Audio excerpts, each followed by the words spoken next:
नमस्कार। आज की वीडियो लेक्चर में आपका स्वागत है। आज हम लीलाधर जंगुड़ी जी की एक कविता ईश्वर और आदमी की बातचीत की व्याख्या करेंगे।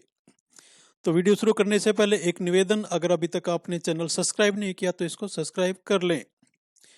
ईश्वर और आदमी की बातचीत, ये कविता जिस समय लिखी गई थी उस समय की राजनीतिक और आर्थिक परिस्थितियों को जाने बिना इस कविता का सार समझना मुश्किल रहेगा।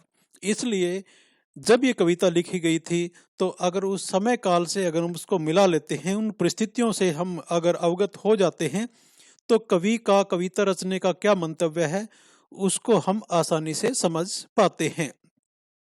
तो इसमें एक जगह पर लिखा है कि पांचवी योजना, संयोग से जो पांचवी योजना में नहीं, तो यहीं से हमें ये मिलता है कि जो पंचवर्षीय योजनाएं भारत के अंदर बनाई जाती थी और जो पांचवी पंचवर्षीय योजना थी वो 1974 से 1979 के बीच में बनाई गई थी, यानी इस कालखंड के लिए 5 वर्ष के लिए बनाई गई थी।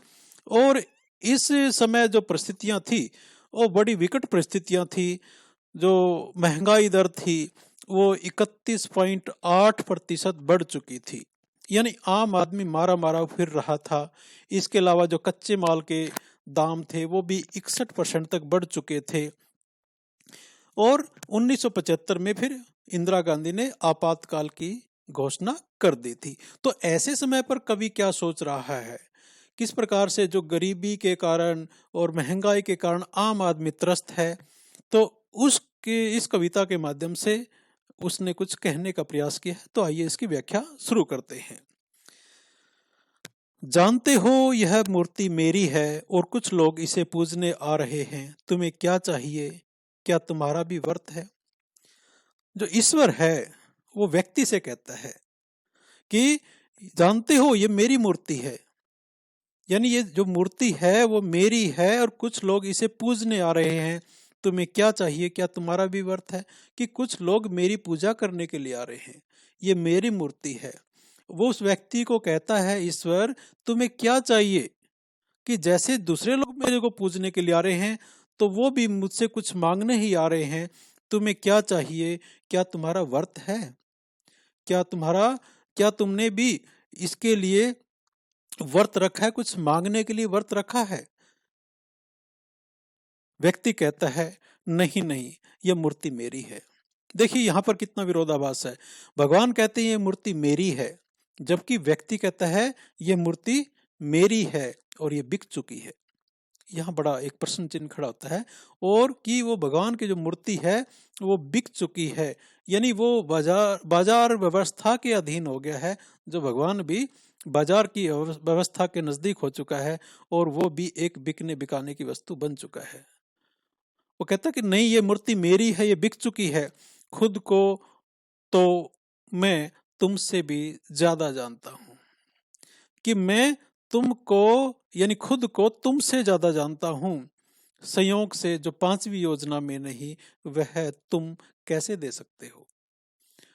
और यहां पर कवि कह रहा है कि जो चीजें पंचवर्षीय यानी पांचवी पंचवर्षीय योजना में नहीं है, उस समय श्रीमती इंदिरा गांधी जी की सरकार थी और उन्होंने एक 20 सूत्रीय कार्यक्रम बनाया था।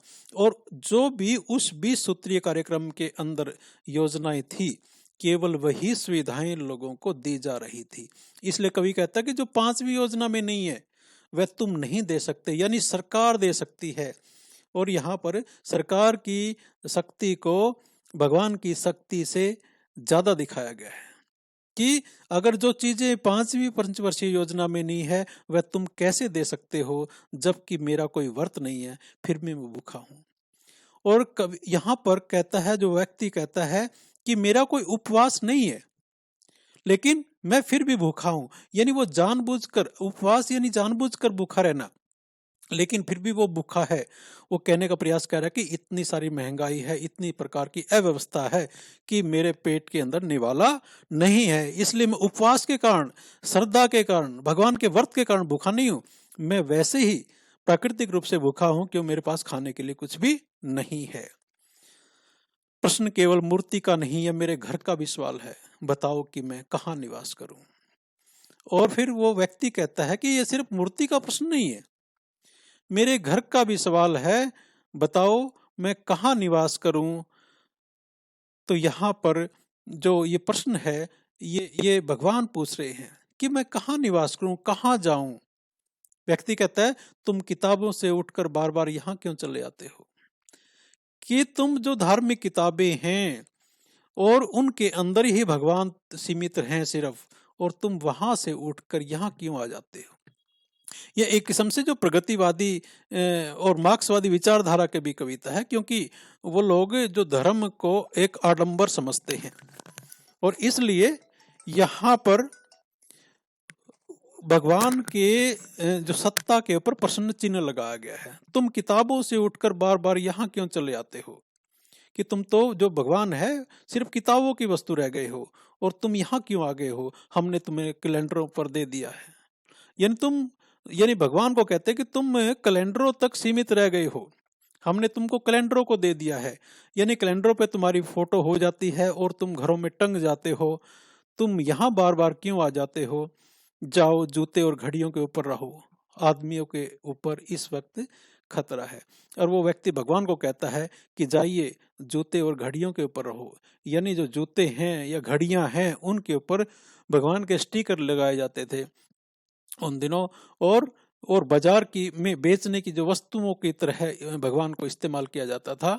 और वो कहते हैं कि जाओ जूते और घड़ियों के ऊपर रहो, यहाँ पर एक स्टिकर की तरह रहो, आदमियों के ऊपर इस वक्त खतरा है। क्योंकि उस समय की राजनीतिक परिस्थितियां ऐसी हैं कि जो गरीब आदमी था उसके ऊपर बिल्कुल खतरा मंडरा रहा था, चाहे राजनीतिक रूप से था चाहे आर्थिक रूप से था, और उसके पास पेट भरने के लिए कुछ भी नहीं था। सब कुछ इतना केंद्रीकृत था कि जो भी पंचवर्षीय योजना के अधीन था सिर्फ वही मिल सकता था, बाकी की चीजें नहीं मिल सकती थी। और इसलिए यहाँ पर आदमी और ईश्वर और आदमी की बातचीत यहाँ पर दिखाई गई है। ये कविता आशा है आपको समझ में आई होगी। धन्यवाद। जय हिंद।